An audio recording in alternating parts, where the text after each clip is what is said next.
कब्र की निगहबानी। मुकद्दस मत्ती की अंजील उसका 27 बाब 62 ता 66 आयात तक।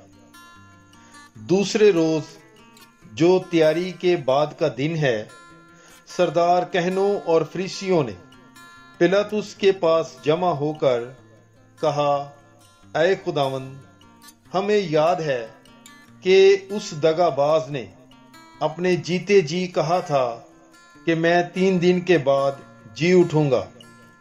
बस हुक्म दे कि तीसरे दिन तक कब्र की निगहबानी की जाए।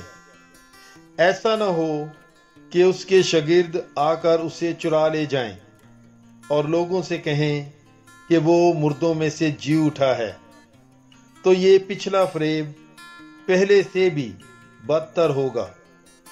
पिलातुस ने उनसे कहा, तुम्हारे पास पहरे वाले हैं, जाओ, जिस तरह मुनासिब समझो उसकी निगहबानी करो।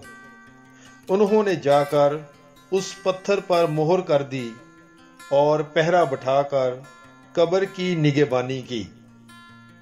पाकलाम के पढ़े और सुने जाने पर खुदावंद की बरकत हो। खुदा का शुक्र हो। God bless you. Bible is life.